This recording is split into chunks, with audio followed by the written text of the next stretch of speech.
sosial di bab masalah kependudukan.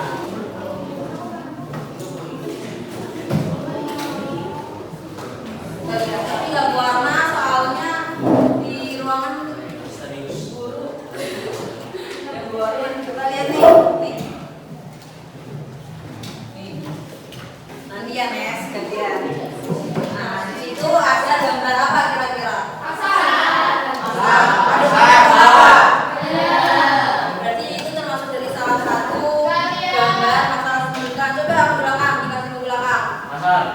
Ya padatnya masyarakat, terus ruang lingkup Indonesia yang kecil tapi penduduknya ada banyak. Kira-kira Indonesia itu negara apa coba? Negara apa dulu?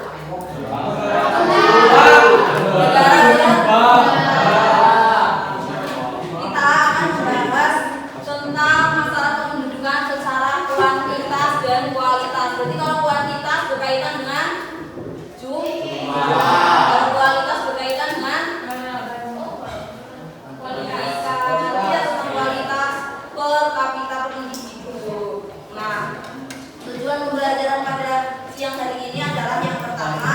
Menjelaskan berbagai masalah kependudukan di Indonesia secara kuantitas dan kualitas. Yang kedua, menganalisis penyebab dan dampak masalah kependudukan. Terus manfaat untuk pembelajaran pada siang hari ini. Yang pertama, siswa memahami berbagai masalah kependudukan di Indonesia baik kuantitas maupun kualitas. Yang kedua, siswa mampu menganalisis penyebab dan dampak masalah kependudukan terhadap pembangunan. Kita juga akan berdiskusi lagi tentang masalah kependudukan. Nah, seperti biasa kelompoknya yaitu terhitung dari 1 sampai 4. Mulai dari Marcel.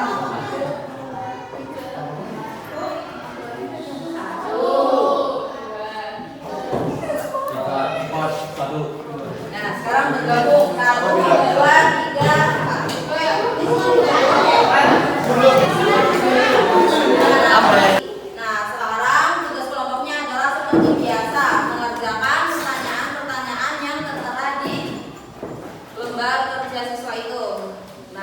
Setiap kelompok nanti mendapatkan kasus tentang masalah kependudukan. Kelompok pertama mana? Ibu kasih tahu ya, karena ibu kertasnya ketinggalan juga. Yang pertama kelompok 1 yaitu masalah kuantitas penduduk.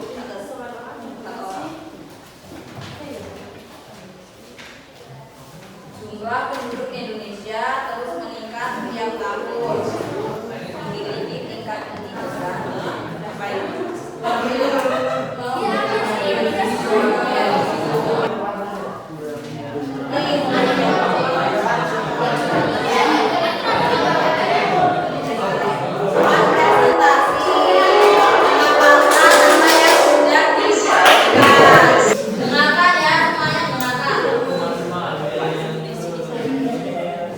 As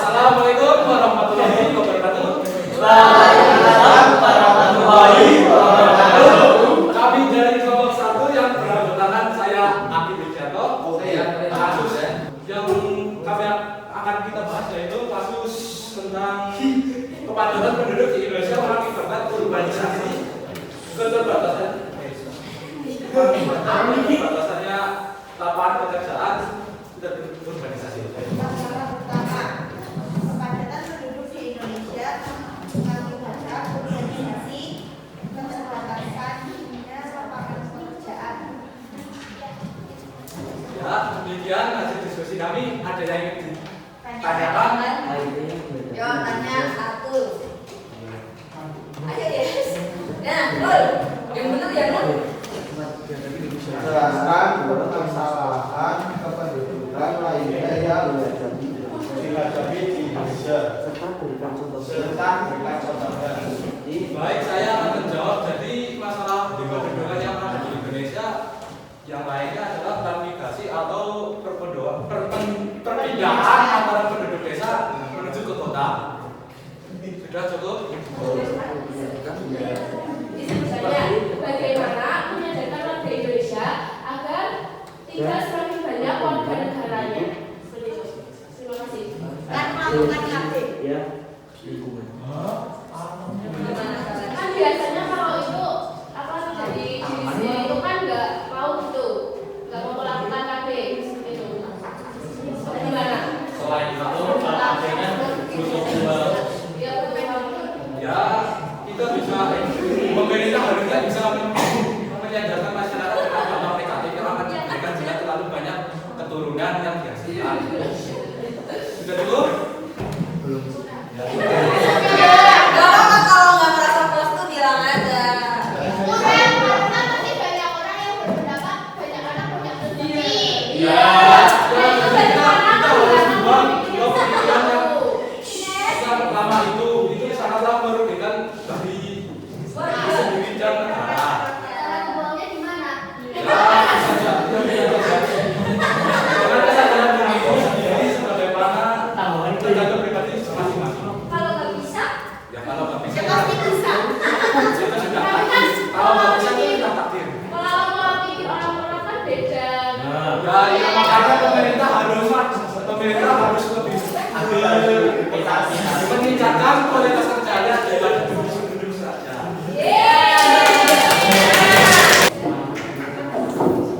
Nah, salah satu upaya ya, itu kasih tahu salah satu upaya untuk menyadarkan masyarakat di luar sana sekarang kayak lembaga-lembaga seperti KUK, terus sakit rumah sakit yang menangani bayi-bayi dan sebagainya itu pasti ada apa? Ada sosialisasinya, terus ada diberikan edukasi gitu. Jadi pas di KUK itu diajari gimana cara berumah tangga, terus baiknya melakukan keluarga berencana dan sebagainya. Nah, itu salah satu upayanya. Nah, terus yang kedua, sebelum lanjut, Ibu mau memberitahu bahwa bertanya browsing itu nggak apa-apa, nggak ada salahnya. Berarti itu dia mau usaha buat bertanya daripada yang tidak mencoba sama sekali. Ya, jadi nggak apa-apa. Selanjutnya kalau gua akan Di sini kami akan menjelaskan masalah utama dari pendidikan. Yang pertama adalah kurangnya sarana pendidikan dan masalah finansial. Yang adalah terbatasnya beasiswa ke daerah yang sulit dijangkau, memberikan beasiswa ke daerah yang sulit dijangkau agar anak-anak yang tidak bersekolah Resiko putus sekolah, kesulitan mengelola keuangan pribadi, ketergantungan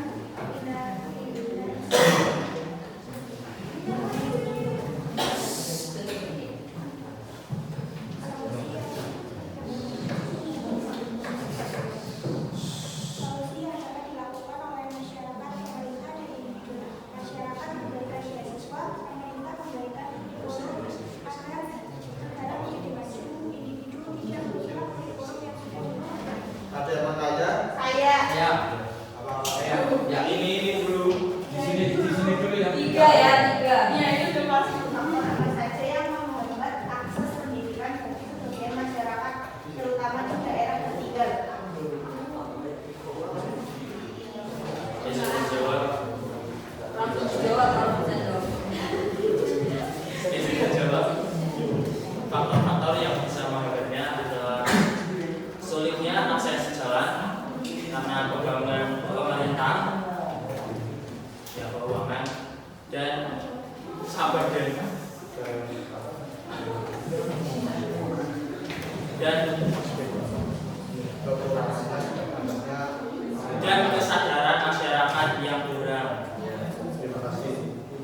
Cukup ya? Cukup.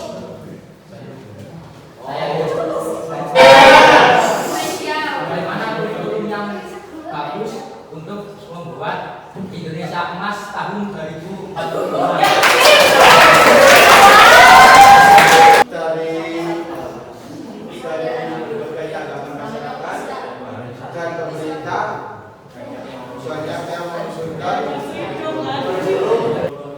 penerapan kurikulum yang sebelum saat masa Presiden Soeharto.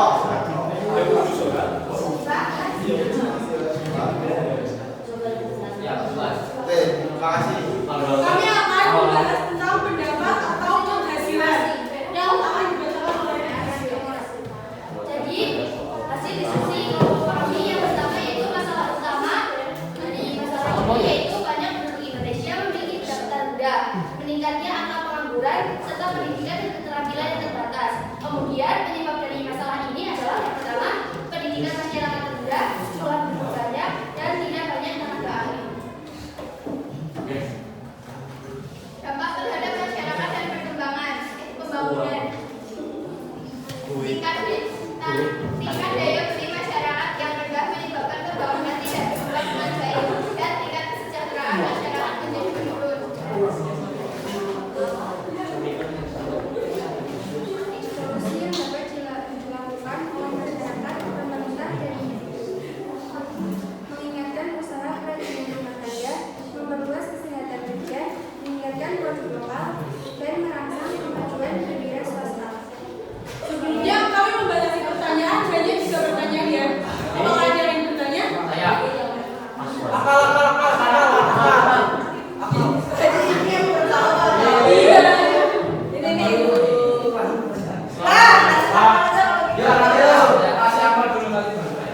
Kan Banjarnegara menjadi MKN terendah di dunia.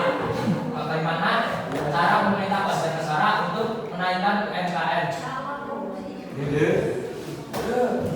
Apalagi Banjarnegara itu terkenal sama UMKM kayak dawet, karika, ya. Gimana tuh? Keripik kentang,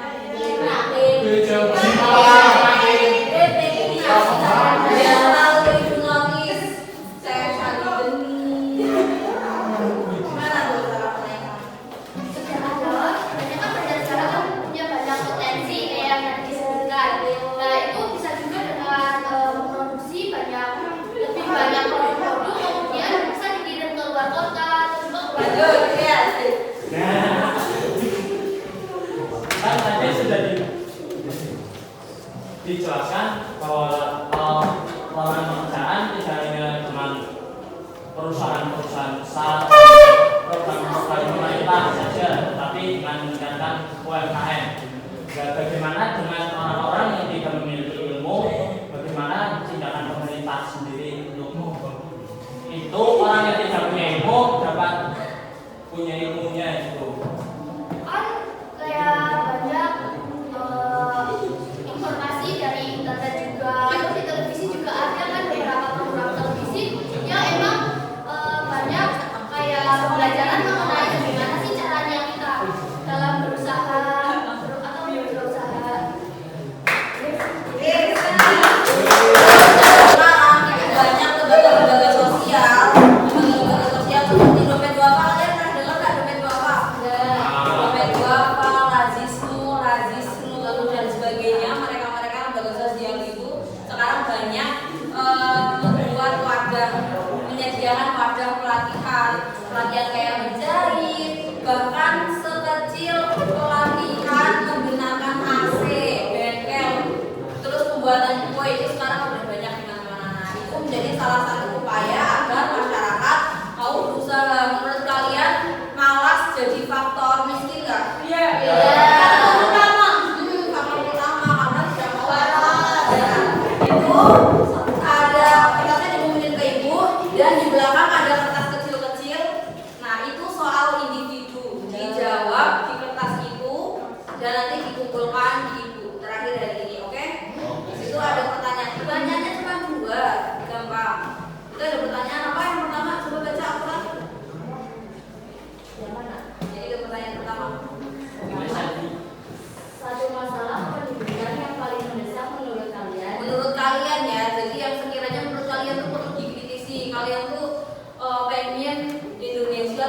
di bidang apa